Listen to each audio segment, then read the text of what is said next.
ముఖ్యమంత్రి రేవంత్ రెడ్డి గారు ఉస్మానియా యూనివర్సిటీకి రెండోసారి వస్తున్నాడని 2 సంవత్సరాలకు సంబంధించినటువంటి ఉత్సవాలు ఇక్కడ జరుపుతామని చెప్పేసి చెప్తా ఉన్నారు. ముఖ్యమంత్రి గారిని నేను అడుగుతా ఉన్నా, మొన్న ఠాగూర్ ఆడిటోరియంకు వచ్చినప్పుడు మీరు ఇక్కడ యూనివర్సిటీని ఉస్మానియాను కేంబ్రిడ్జ్ యూనివర్సిటీ లాగా స్టాన్ఫోర్డ్ యూనివర్సిటీ లాగా చేస్తానని చెప్పాం. మరి ఈ 3-4 నెలల్లో మీరు యూనివర్సిటీలకు సంబంధించిన విషయంలో మీకు ఏమి అవగాహనతో చేశారో మీరు ఇక్కడికి వచ్చే ముందే తెలియజెప్పాలి. అంతేకాకుండా ఈ తెలంగాణ రాష్ట్రంలో విద్యా వ్యవస్థ పైన 10 సార్లు సమీక్ష చేశారు. 10 సార్లు చేసి 10 పైసలు కూడా ఇవ్వలేదు. మీరు రెండోసారి ఉస్మానియాకు వస్తున్నామని చెప్పేసి పేపర్లలో చూస్తూ ఉన్నాం. మిమ్మల్ని 2016లో ఇదే ఆర్ట్స్ కాలేజీ ముందు జనజాతర పెట్టి మిమ్మల్ని ఉస్మానియా యూనివర్సిటీకి పిలిస్తే అప్పుడు ఉద్యోగ నోటిఫికేషన్లు వేయాలి, యూనివర్సిటీలో ఉన్న సమస్యలు పరిష్కారం కావాలి, అదేవిధంగా ఇక్కడ ఉన్నటువంటి నాన్ టీచింగ్లో ఉన్నటువంటి వాళ్ళను కూడా పర్మనెంట్ చేయాలని చెప్పేసి అప్పుడు ఒక పెద్ద భారీ బహిరంగ సభ పెట్టాం. ఆ సభలో మీరు వచ్చి నేను మీ తరపున కొట్లాడతా అని చెప్పేసి ఇదే వేదికగా ఉస్మానియా యూనివర్సిటీ తెలంగాణ రాష్ట్ర ఉద్యమంలో 120 కేసులు పెట్టుకున్న మాందాల భాస్కర్, అదేవిధంగా మీ కాంగ్రెస్ పార్టీలో ఉన్న విద్యార్థి నాయకులు చాలామంది కలిసి పెట్టాం. ఆ విద్యార్థి నాయకులకు ఏం న్యాయం చేశారు, ఎంతమందికి ఎమ్మెల్యేలు ఇచ్చారు, ఎంతమందికి నామినేటెడ్ ఇచ్చారో ఒకసారి సమీక్ష చేసుకోవాల్సిన అవసరం ఉందని నేను గుర్తు చేస్తా ఉన్నా. ముఖ్యంగా ఈ యొక్క యూనివర్సిటీల పైన మీకు ఏమి అవగాహన ఉంది? ఇంతవరకు యూనివర్సిటీలలో రిక్రూట్మెంట్ జరపకుండా మేము తెలంగాణ ఉద్యమంలో నేను లేకపోయినా ఇగో ఈ ఆర్ట్స్ కాలేజీ ముందు నేను అమరవీరుల స్తూపం కడతానని చెప్పావు, ఇంతవరకు అమరవీరుల స్తూపం ఊసే లేదనే విషయాన్ని నేను ముఖ్యమంత్రి గారికి దృష్టికి తీసుకొస్తా ఉన్నా. నీవు ఆ రోజు ఏ రోజైతే జనజాతర జరిగిందో ఆ జనజాతర తర్వాతనే నువ్వు పిసిసి అధ్యక్షుడు అయ్యావు, ఆ తర్వాతనే మీరు ముఖ్యమంత్రి అయ్యారు. మీరు ఆ రోజు అన్నారు జూబ్లీహిల్స్లో మా విద్యార్థి నాయకులను పిలిచి మీరు పెట్టిన ఈ జనజాతర వల్ల నేను తెలంగాణ ప్రజలకు దగ్గరైనా విద్యార్థి యువతకు దగ్గరయ్యానని చెప్పారు. కానీ ఈరోజు రేవంత్ రెడ్డి గారు మీరు ఈ 2 సంవత్సరాలలో 6 గ్యారంటీలలో ఫెయిల్ అయిపోయారు.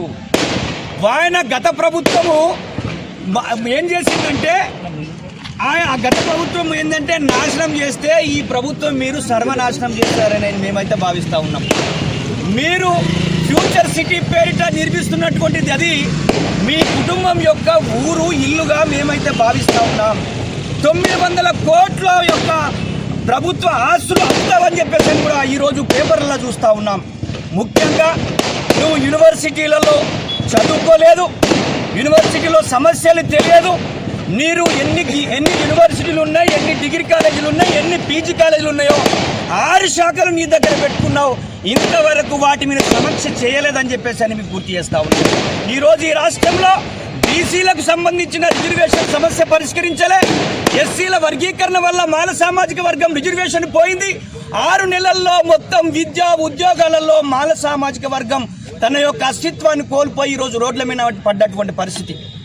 ఆ రోజుల్లో నువ్వు చదువుకునేటప్పుడు 10th క్లాస్ అప్పుడు ఒక మాల విద్యార్థితోటి పంచాయతీ పెట్టుకున్నట, ఆయనతో గొడవ పెట్టుకున్నది మనసులో పెట్టుకొని మొన్న మరి ఎస్సీ రిజర్వేషన్ వర్గీకరణ చేసి మాల సామాజిక వర్గానికి రిజర్వేషన్లు దూరం చేశాడు.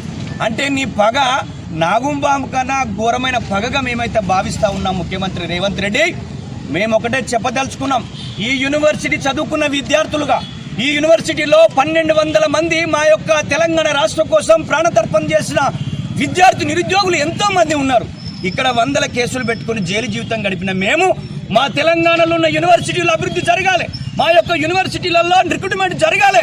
అదేవిధంగా మా యొక్క విద్యార్థి ఉద్యమకారులు మీ కాంగ్రెస్ పార్టీలో ఉన్నటువంటి నాయకులు ఇప్పుడు చాలామంది ఉన్నారు. వాళ్ళు కార్పొరేషన్ చైర్మన్ల స్థాయి ఇవ్వాల్సిన వాళ్ళకు కూడా మెంబర్లుగా ఇచ్చారు, ఇంకా చాలామందికి ఇచ్చారు. ఇవ్వాల్సిన బాధ్యత మీపై ఉంది. మీరు తెలంగాణ ఉద్యమం మీరు లేరు, ఈ తెలంగాణ విషయంలో మీకు ఏ అవగాహన లేదు.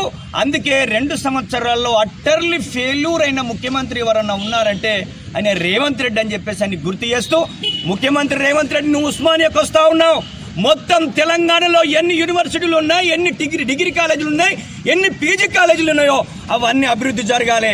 ప్రతి స్కాలర్కి 20,000 రూపాయల ఫెలోషిప్ ఇవ్వాలి.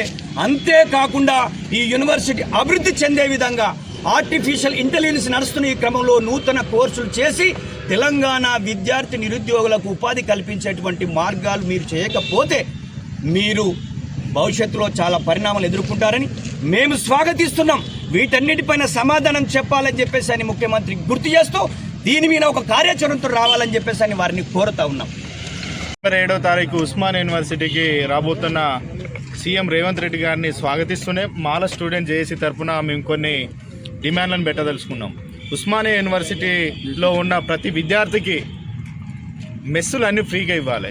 అలాగే ఫీజు రియంబర్స్మెంట్స్ అన్నీ తెలంగాణ రాష్ట్రంలో పెండింగ్లో ఉన్నాయి. అందులో మా మాల సామాజిక వర్గానికి సంబంధించిన విద్యార్థుల బాధలు వర్ణనాతీతం. ఎందుకంటే మేము ఆ ఫీజులు కట్టుకొని మిగతా వేరే హయ్యర్ ఎడ్యుకేషన్కి పోదామన్నా కూడా ఫీజు రియంబర్స్మెంట్ కట్టలేక సర్టిఫికెట్లు కాలేజీ వాళ్ళు ఉంచుకొని వాళ్ళను హరాజ్ చేసే పరిస్థితి ఇప్పుడున్న పరిస్థితిలో తెలంగాణ రాష్ట్రంలో ఉన్నది. అలాగే మీరు అనాలోచితంగా చేసిన ఎస్సీ వర్గీకరణ చట్టం వల్ల, ఈ రోస్టర్ పాయింట్ల విధానం వల్ల మాకు ఈ 6 నెలల కాలంలో మా మాల సామాజిక వర్గ విద్యార్థులు 60 ఏళ్ళ వెనుకబడతనానికి గురయ్యారు. మా భవిష్యత్తు పూర్తిగా అంధకారంలోకి నెట్టివేయబడ్డది. అయితే మీరు తెలంగాణ రాష్ట్రంలో ఎస్సీ వర్గీకరణ చేయడం వల్ల మీరు ఎల్లుండి మా మాల సామాజిక వర్గ విద్యార్థులు పూర్తిగా విద్యా అవకాశాలు కోల్పోయారు. బీటెక్ కానీ, ఎంటెక్ కానీ, ఎంబీఏ కానీ, ఇటు బీఈడి, ఎంబీబీఎస్, బీడీఎస్ ఇట్లా ప్రతి ఒక్క దానిలో మాకు అడ్మిషన్ల సంఖ్య పూర్తిగా తుడిచిపెట్టకపోయింది. అలాగే ఉద్యోగాలు మీరు ఇచ్చిన ఉద్యోగాలలో పూర్తిగా మా ప్రాతినిధ్యమే లేకుండా మీరు మా మీద కక్ష సాధింపు చర్యలు చేస్తూ ఉన్నారు. మేమేం చేస్తూ ఉన్నాం, మేము తెలంగాణ రాష్ట్రంలో మీకు ఈ మాల స్టూడెంట్ జేఏసీ తరఫున మేము ఒకటి రిక్వెస్ట్ చేస్తూ ఉన్నాం. మీరు ఉస్మానియా యూనివర్సిటీకి వస్తున్నందున మీరు ఈ తెలంగాణ రాష్ట్రంలో ఉన్న అందరి విద్యార్థుల సమస్యలపైన పరిష్కరించడంతో పాటుగా మా మాల విద్యార్థుల యొక్క భవిష్యత్ పైన కూడా మీరు ప్రకటన చేయాలి. మా మాల విద్యార్థుల యొక్క సమస్యలపైన మీరు తప్పకుండా మా వినతి పత్రాలు తీసుకోవాలి. మాతో మేము చర్చించేందుకు మాకు అవకాశం కల్పించాల్సిన బాధ్యత మీపై ఉన్నది అని చెప్పి మేము డిమాండ్ చేస్తా ఉన్నాం.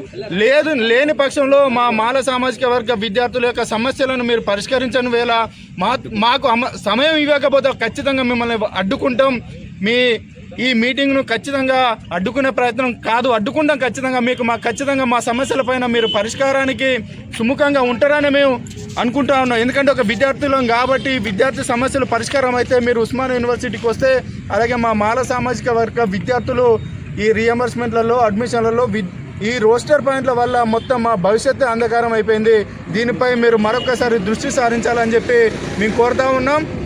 మీరు కనుక ఈ అంశం పైన స్పందించాలని చెప్పి మేము డిమాండ్ చేస్తూ ఉన్నాం.